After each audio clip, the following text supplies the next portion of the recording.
This video brought to you by To Whom It Belongs Academy.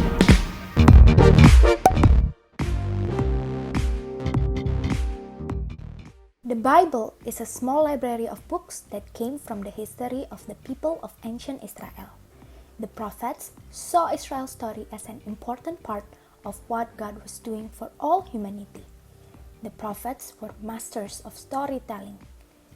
We believe that through all these writings, God speaks to His people. There are two testaments in the Bible, the Old Testament and the New Testament. The Old Testament or Tanakh was written in ancient Hebrew and Aramaic over the span of more than 1,000 years. The Tanakh contains 24 books, 39 books in the Christian count. They tell of their birth as a nation, history in the land called Israel and Palestine today, exile from it, return, and their eventual rebuilding around the city of Jerusalem. It is Israel's origin as Abraham's family, how God promised to bless all nations through him via a messianic king who one day will come.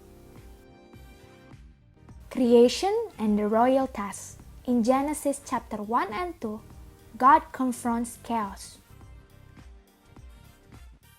God then chooses humans to take care of this world and to multiply. Humans are to take this good world and make it better while living in harmony with God and each other. Rebellion and the fallout. In Genesis chapter 3 to 11, as the humans go about their given task, they're faced with the choices about what is good and evil. Will they trust God's wisdom, or will they define good and evil for themselves? A dark, mysterious character enters the story. It represents evil at its source, and it attracts the humans to doubt God's generosity, and they rebel. This leads to disaster.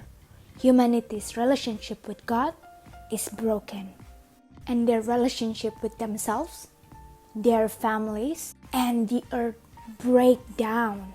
This all leads to the rise of two cities, Enoch and Babylon, where pride and violence reign. So God scatters this corrupted human project with a great flood.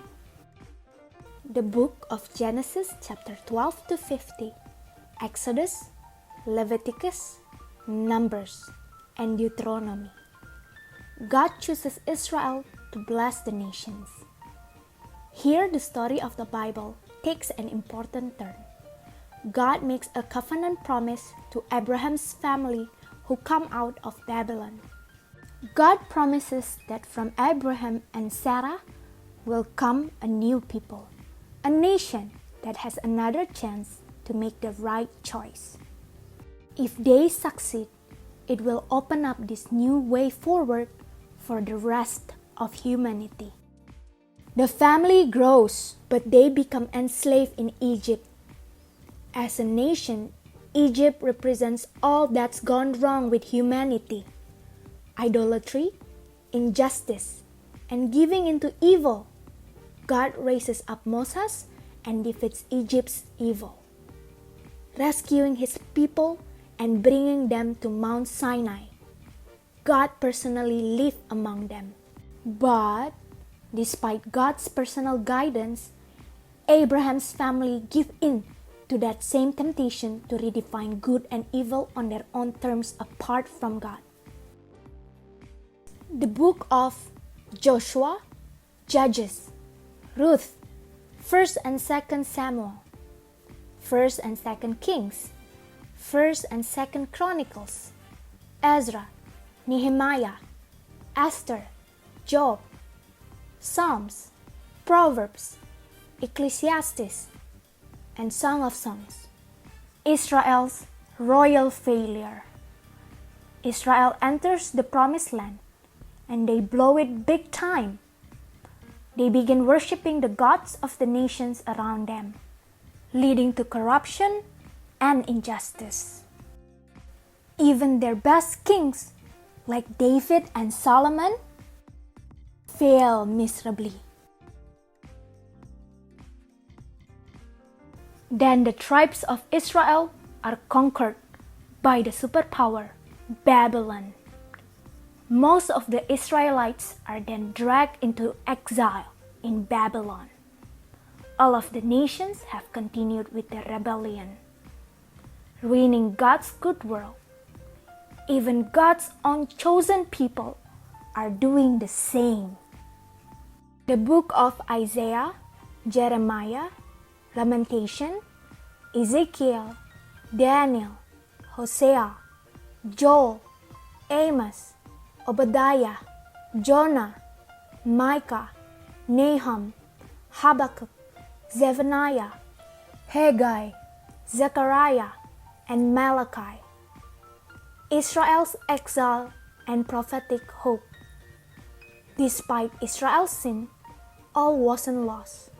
Among Israel was a vocal minority called the prophets. They had previously warned of Israel's downfall, but they also made it clear that it wasn't the end of the story. God had promised to restore divine blessings to the world through this family, and even Israel's rebellion wouldn't stop God.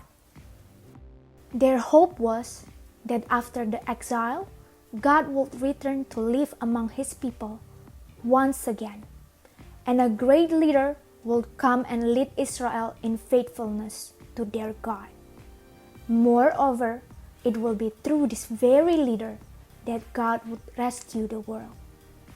The storyline of the Old Testament ends, but with all of this tension unresolved, we are left with a truly epic story waiting for the final ending.